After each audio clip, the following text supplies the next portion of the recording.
Brasil e a República Nova. Nós vamos seguir essa linha para nós vermos essa sucessão. Nós já vimos aí que o Brasil ele passou por um período de transição, pelo período de redemocratização. No período de redemocratização, nós temos aí a eleição de Tancredo Neves, que não assume o poder devido à sua morte. Aí, vocês viram na aula passada que o governo de José Sarney, ele vai governar o Brasil dentro de um período de muita crise econômica. Plano Bresser, Plano Cruzado, Plano Verão, vão só elevar a inflação, que de 3 dígitos que teve a herança do governo militar, a inflação ela passa a ter 4 dígitos. Ela chega a 1.700%. Uma crise muito grande. Havia esperança agora após a Constituição, uma nova eleição ser feita, havia esperança de que assumisse um presidente que pudesse controlar essa crise que estamos enfrentando. A disputa fica entre um presidente de esquerda e um presidente de direita. Lula e Collor vão disputar a eleição. Fernando Collor de Mello é eleito presidente do Brasil. Fernando Collor de Mello teve um período conturbado, vai ser impeachmentado, em seu lugar vai entrar Itamar Franco. Itamar Franco é sucedido pelo Fernando Henrique Cardoso e Fernando Henrique Cardoso abre espaço depois para a chegada de Lula. Pois é, tudo isso, você vai acompanhar na tela de vocês, nessa aula de número 37, porque nós estamos aqui vendo justamente a República Nova do Brasil, a parte 1 da República Nova do Brasil. Essa República Nova.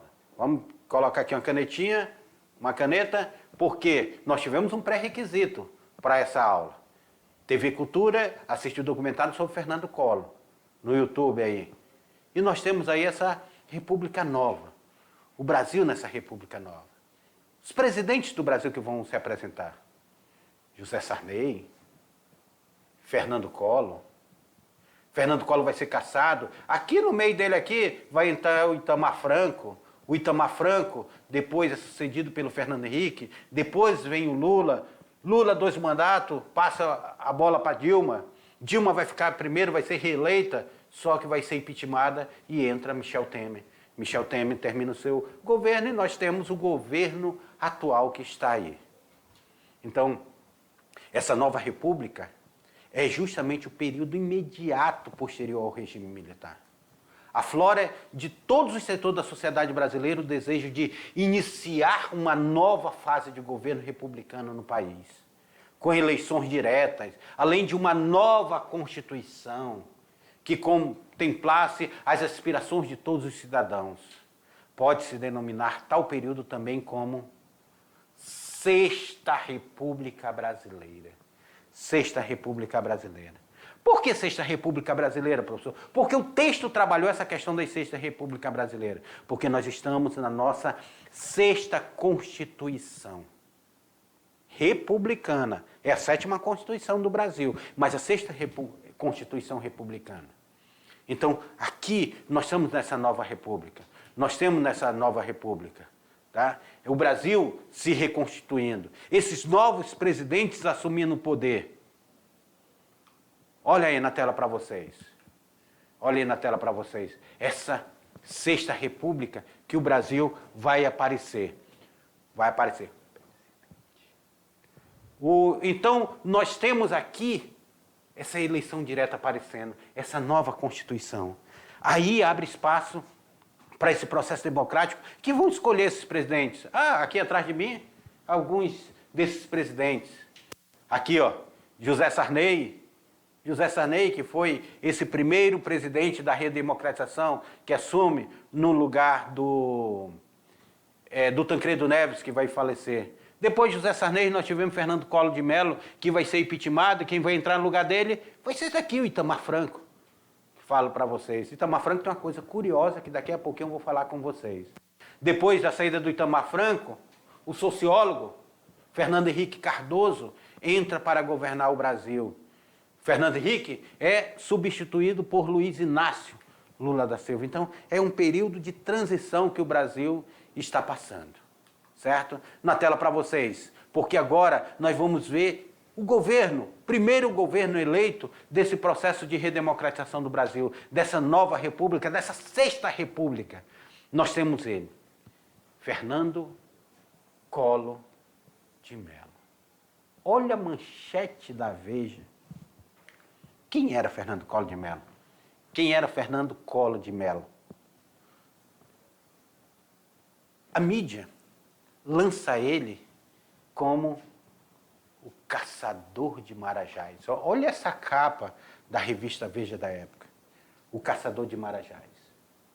A Rede Globo lança ali um Globo Repórter falando sobre esse caçador de marajás. E o governador de Alagoas, que não era conhecido por ninguém, vai começar a aparecer como a aposta política. O jovem, cheio de energia, o atleta, cheio de energia, que iria governar o Brasil. O cara que dizia que iria governar em prol dos descamisados. É ele, Fernando Collor de Mello.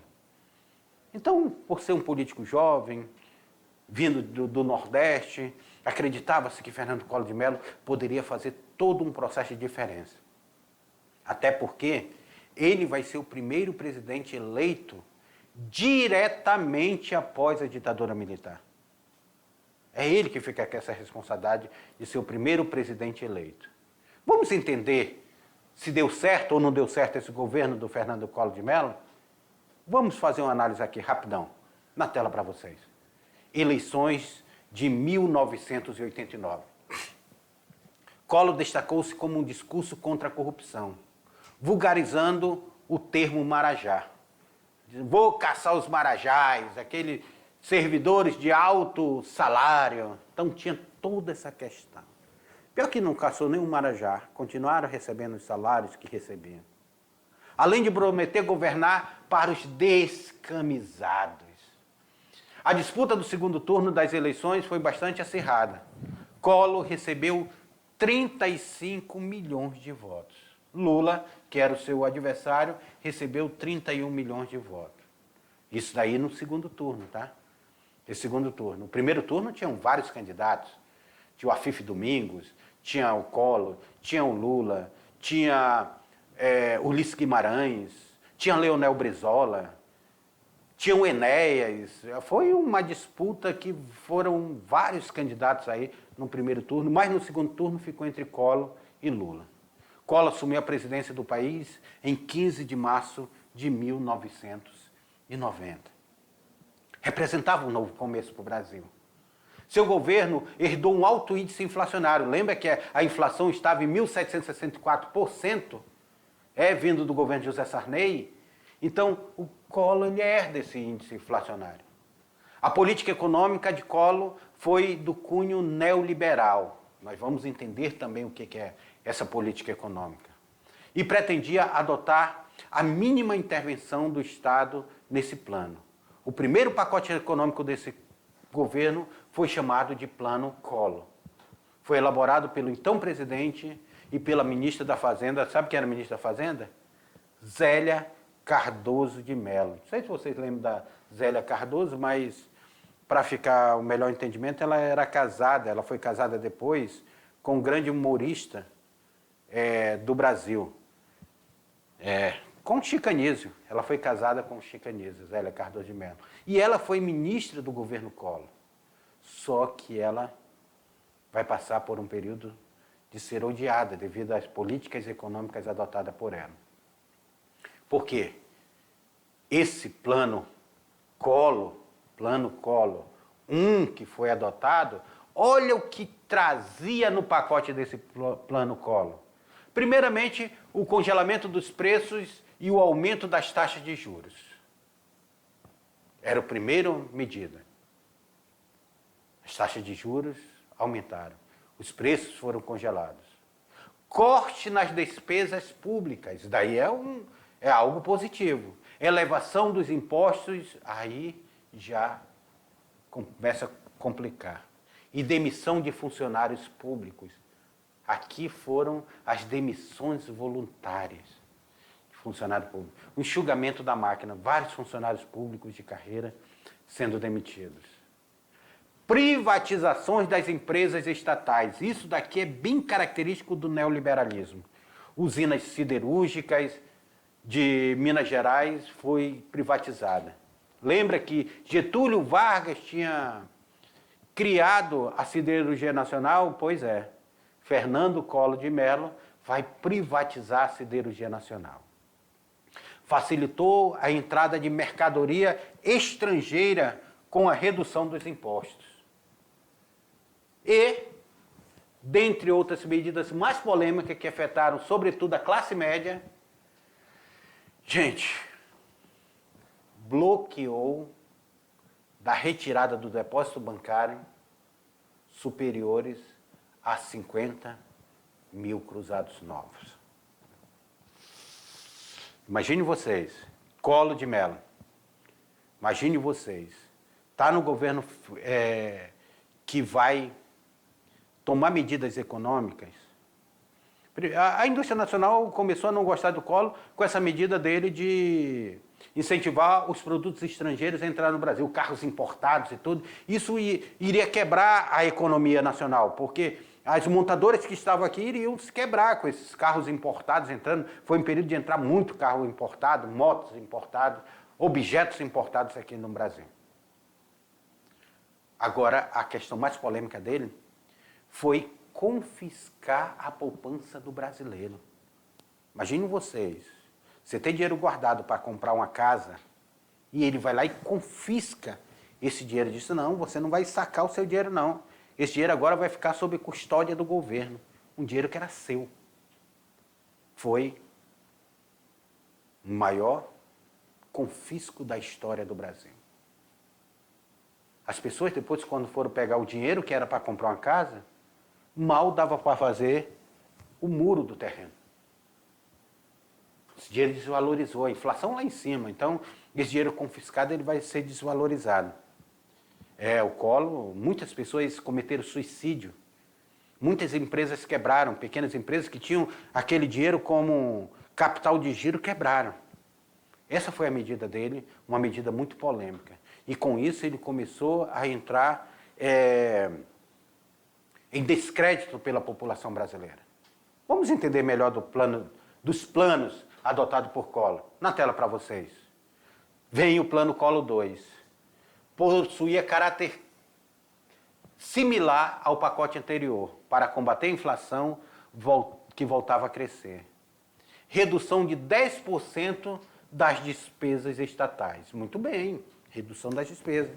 Aperfeiçoamento do combate à sonegação de impostos. Também uma medida boa. Ampliou impostos sobre operações financeiras. Opa, aqui já não era uma medida tão agradável. Geração de impostos. Toda vez que um governo começa a aumentar impostos, ele começa a entrar em descrédito.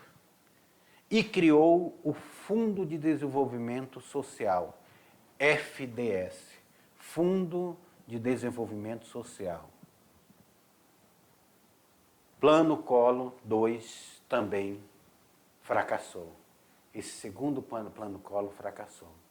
Então, só restava uma medida para a população. Fernando Collor, mesmo as revistas trazendo ele como caçador de marajás e tudo, o homem que iria, ele assume a presidência da República, mas não consegue governar a contento dos brasileiros. Então, ele chama o povo para se vestir de verde e amarelo e ir defender o seu governo. Mas o povo se vestiu não para defender o seu governo. Se vestiu para pedir, na tela, o seu impeachment. Fora Collor, pediu o povo. As pessoas foram para a rua protestar. As pessoas, partidos de várias frentes foram protestar.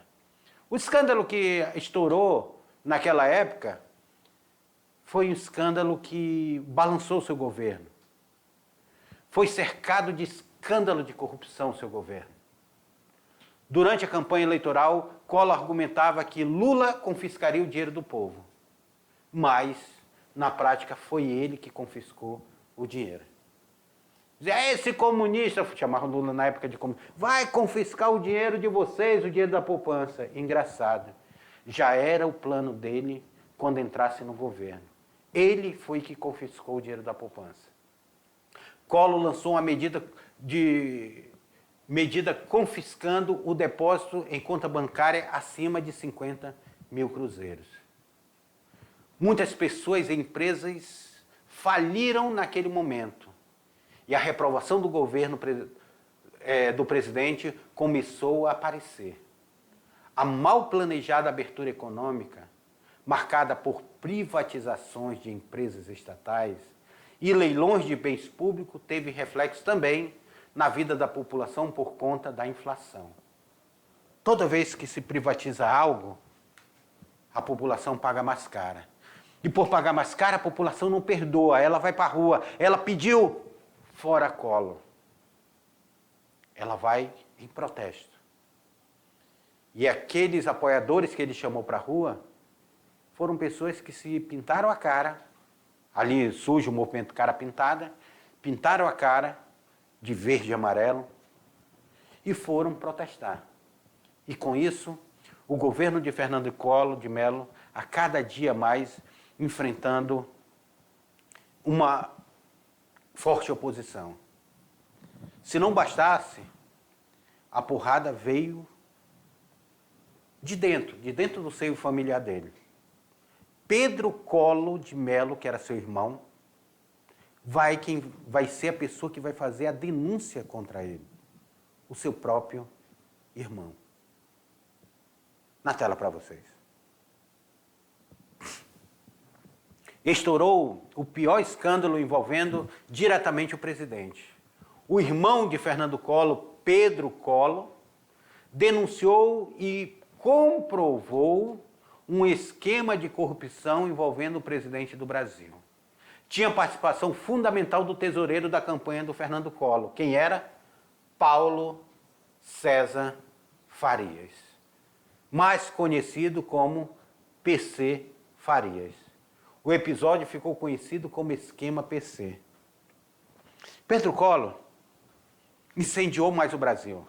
Imagina o próprio irmão ir para a televisão, ir para a revista, ir para os jornais e denunciar, dizendo, olha, existe um esquema de corrupção e eu sei como é que ele funciona.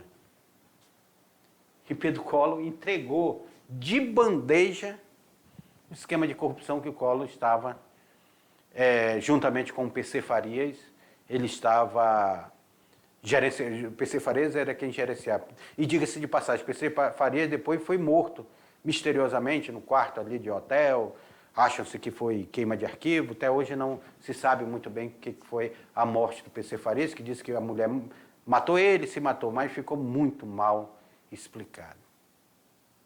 Na tela, para a gente entender mais esse período aí. A União Nacional dos Estudantes, a União Brasileira dos Estudantes Secundaristas, a UBS, a UNE, os DCEs, os centros acadêmicos, os grêmios estudantis, uniram para organizar um gigantesco protesto exigindo o impeachment do Fernando Collor.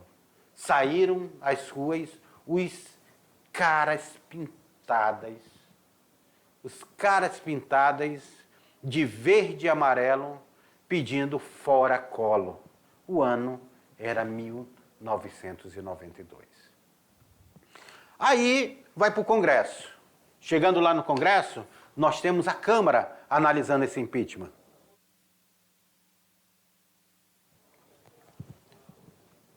A Câmara começa, dos deputados, receber o pedido de afastamento do presidente, assinado pelo presidente da Associação Brasileira de Imprensa, ABI, pelo presidente da OAB, pelo presidente da CUT e pelo presidente da União Nacional dos Estudantes.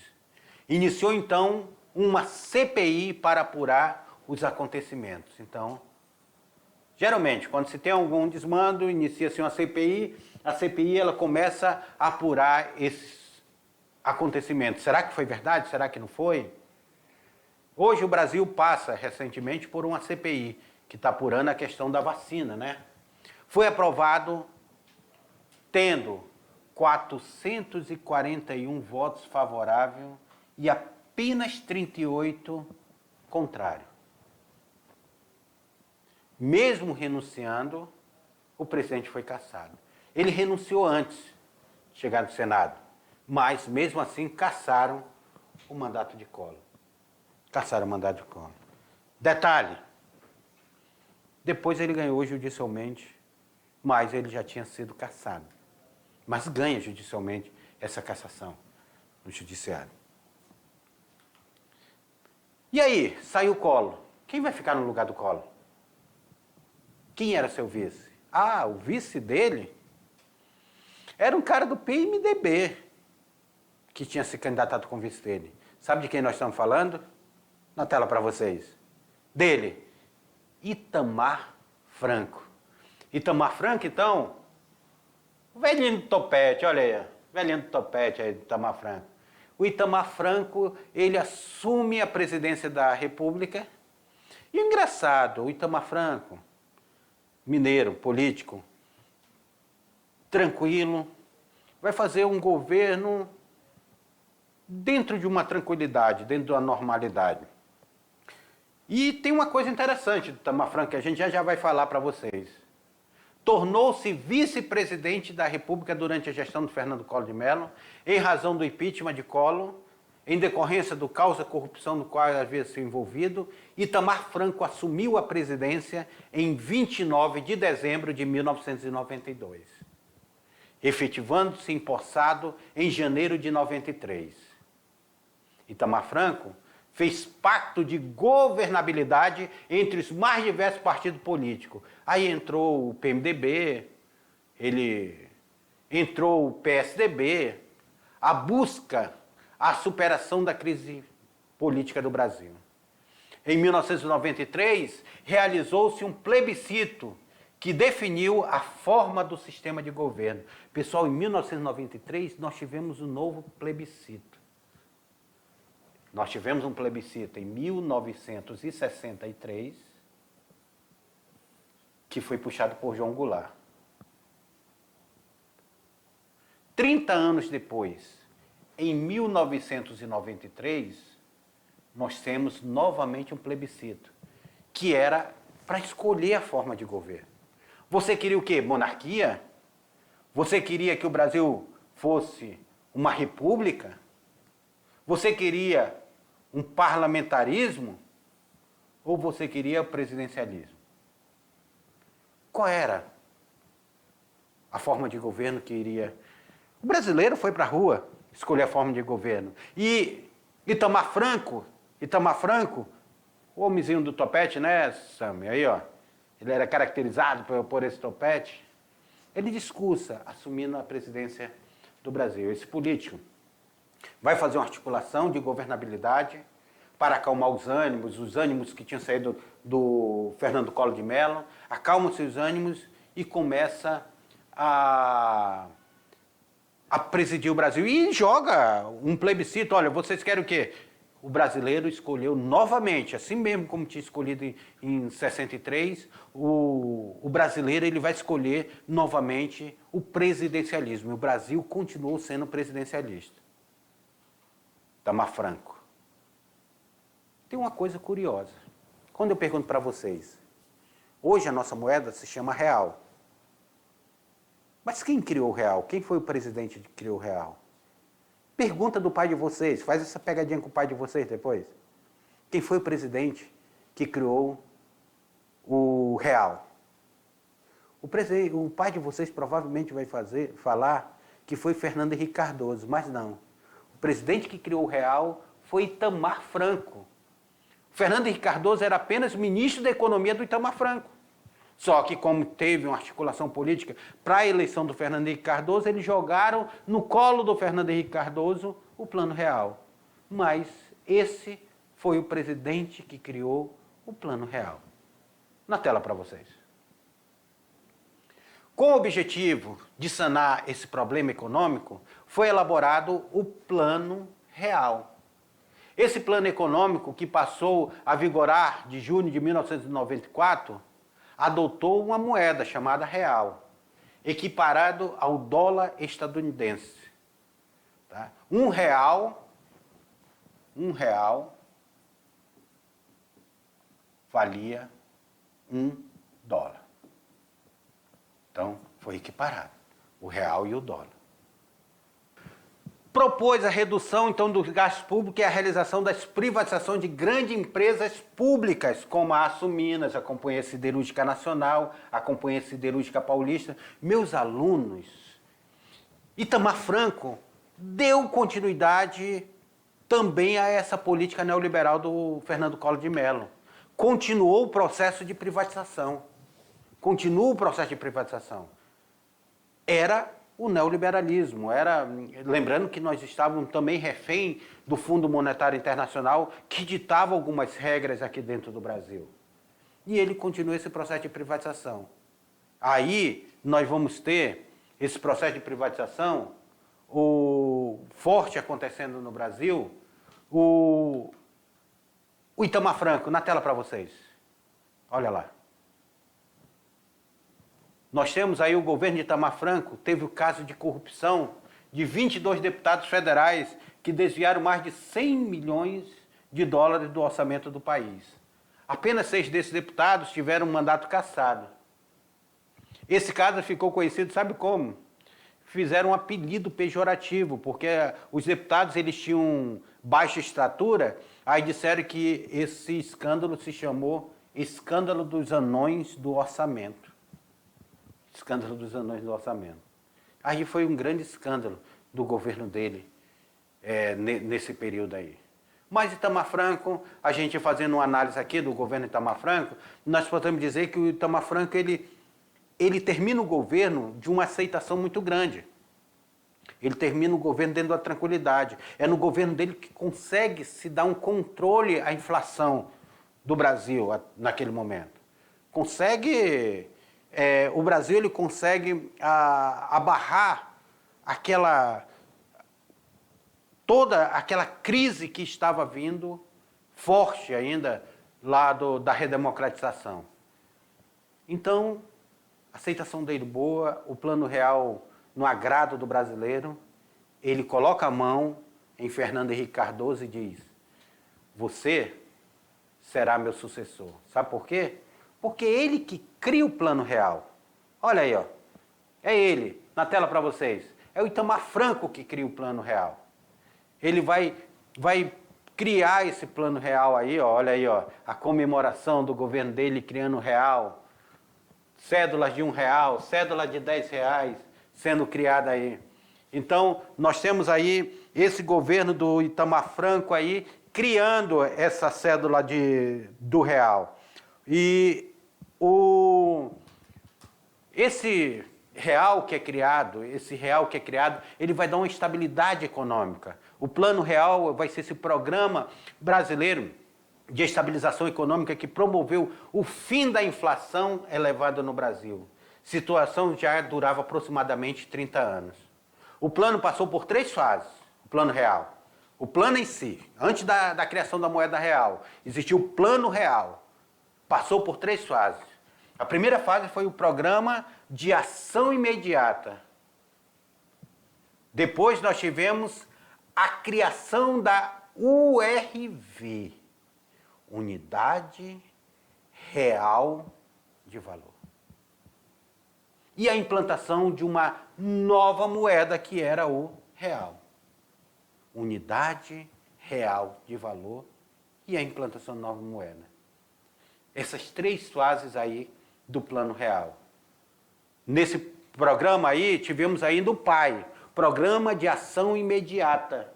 Foi um conjunto de medidas econômicas elaborada em junho de 1993, que preparou a casa para o lançamento do Plano Real, um ano depois.